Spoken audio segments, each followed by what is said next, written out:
In the past, Jake was used to having a plentiful breakfast before going to work.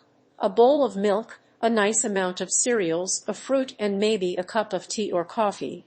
The typical French breakfast. Sugar before everything else. However, it was more than 5 years ago, when he was still living at his uncle's villa.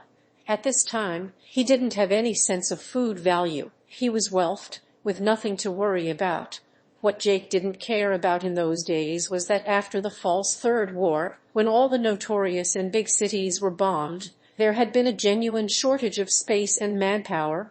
More than half of every country's population had lived in these towns and capitals. Areas within tens of kilometers radius around these places became wastelands. The inland, usually less populated and normally reserved for agriculture or pasture, became the new metropolis. Capitals and other famous cities were rebuilt, taking, for the most part, their old name with a slight nuance to flag up the transition to the new era. Paris, where his parents worked and died, was resuscitated as New Paris. It was built right in the center of France, a place with originally nothing but cows. Needless to say, it took up a lot of space, far too much in fact. That meant less arable lands. Thus, food abundance came to an end. The good news was that depending on the concerned countries, the population was halved. That was something to rejoice about. Always being optimistic, positive attitude in all situations. It should have been fine. Less space, fewer people, the winning combo. The reality was a bit different. With fear, people copulated like rabbits. In 20 years, the average couple churned out 3 to 4 babies, sometimes 5 or more. Welfare was quite generous at first for those that lost a close relative or friend, sometimes even losing their job. The false sensation of safety during the beginning of the nuclear winter made panicked people even crazier. Demography got right back to the numbers before the false World War, but food production didn't increase as fast. As a result, all food-related stuff naturally saw its prices rising sharply. For those that couldn't afford them, vegan powder blends became their new best friend. In a desire of not discarding eating pleasure, insects were also part of these happy viral ingredients for all those that couldn't suppress their carnivorous instincts. Junk drinks and food were still affordable, though anyway, no breakfast for Jake. This shit twice a day was disgusting enough. Yes, do not forget the iodine tablet twice a day. The radiation level was still above normal. Without medicine and nanobiotics advances, cancer would have killed a good part of the survivors remaining. He soon came out in a hurry from his studio, well located in the uptown of New Paris. Well, the truth was most districts were about the same. The city was new after all and built in a short time. Other than a few exceptions, accommodations were basically all social housing within the first years. He jumped in the first cab he caught, quickly relaxing as the scenery passed by the window. The driver was like a mute, also lost in her own thoughts. A middle-aged woman with dark hair grizzled by worries and sleep deprivation. He never arrived at his working place. Just a few minutes after he got in the car, a pure white flash turned the world around him into a blinding white. A sound of screeching tire made his hair stand on end as the taxi owner dug her heels in. Jake's head banged into the front seat as the vehicle came to a standstill. Stars whirled around him, adding new dazzling colors to the flash after images on his retinas. Screams from all sides were hammering his skull, stopping him from getting a grip on himself. Other sounds of pileups and car crashes didn't help to alleviate his mind. After a while, his sight came back, and with it a scene of disaster. A few people were having an epileptic seizure on the sidewalk because of the sudden burst of light. One unlucky boy got one in the middle of a crosswalk. Here was how the first pileup had happened. Another driver panicked and went off-road, striking a few grandmothers getting out of the grocery store before embedding himself in an electric pole. No need to say, he was not the only one losing his composure. There were blood and overturned vehicles everywhere. It truly was a dreadful sight. Then he raised his eyes, where the flash came from.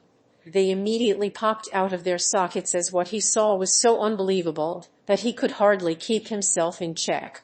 A silver metallic sphere was floating in the sky. Mysterious futuristic blue lines of light roamed over its smooth and polished surface. It was also huge, gigantic enough to cover the whole of New Paris with its shade. But even more impressive, you could catch a glimpse of an even bigger sphere far higher in the sky. If his intuition was right, it was bigger than the moon. Good heavens, it was a spaceship. A fucking alien battleship. They were reliving Independence Day movie right at this moment. Rapidly, other bystanders noticed the sphere ships. A new wave of screams and shrieks resumed with greater intensity. However, it didn't last for long. The blue lines of light quickly thickened, becoming brighter and brighter. After what seemed to be an eternity, something sprang out. Millions of bat-sized silver spheres gushed out, spreading out fast toward the ground. Toward them. People didn't need more to turn around and initiate the dash of their life. Jake even saw an 80-year-old hunchback with a walking stick suddenly throw it away before sprinting like a teenager under steroids. Adrenaline could make a miracle happen. Though, this old guy would surely pay the price of his feet afterward. Jake didn't run. He had never been especially courageous, but he was not cowardly either. Most of all, he was rational. These spherical drones were absurdly fast, almost breaking the sound barrier. So why run away? These machines would be on them in 10 seconds at the latest. In fact, they were even faster.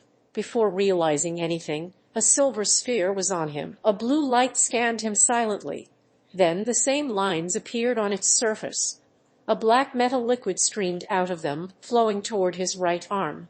The liquid circled around his wrist for a while, each revolution drawing it closer to his wrist. A few seconds later, a new shiny limited Apple Watch edition, a heme alien bracelet was occupying his right wrist. Glancing round, he saw many people that had a vacant look at their new ornament. Some fools were still in a full-speed dash, running like there was no tomorrow.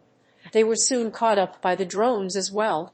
The situation quickly settled down. People were snapping out of their fear state one by one. There were still blood and corpses all around them, but authorities could deal with that. To their greatest delights, the drones flew back to the silver sphere, that in turn soared, vanishing as abruptly as it came, like a fleeting memory. The enormous moon ship also flashed by, disappearing like a spark. It left a bad aftertaste to everyone. It was their first official encounter with extraterrestrials, a historic date, but it had already ended. It was time to go back to reality. People that had to write accident reports wrote them, those that had to call their insurance or ambulance called them. Fortunately, in the 20th century, most vehicles were driving autonomously, and emergency procedures were almost totally automated. The few car crashes were due to passionate drivers that didn't want to give up their guilty pleasure. Most bus or cab drivers didn't even drive their own car. They were just sitting by, cashing in their customers. Bzufts, bzufts. His phone vibrated in his shorts pocket, playing some epic tune much more pleasant than his alarm clock. Although smartphones were now powerful enough to compare to supercomputers from the beginning of the 21st century, they basically didn't change much. Waterproof, malleable like chewing gum, nice holograms, but inherently the same. He answered the call. It was his cousin, Enya. 3 weeks since they last talked. "Jake, tell me you're okay," she said with a tremoring voice full of worry. "The number is not available now. Please try again later." "Fucking asshole," she yelled enraged. "Here I was, worrying for nothing. Damned idiot. What I am supposed to do with you?" "I'm fine, thanks. I'll call in sick for today. I need to examine this thing on my wrist. I won't be able to work like this anyway." "Okay, Jake, you certainly won't be the only one taking a day off. I need to hang up. Call me if you need me. Bye." Enya calls were always like this. She would check on him and then would end the call just after. They were closer when they were young, but she had a full-time work at the Earth government that took all of her time. Today's event should have put her under even more pressure. At last, Jake called in sick without issue, then came back home. The time has finally come to discover what secret this alien bracelet was hiding.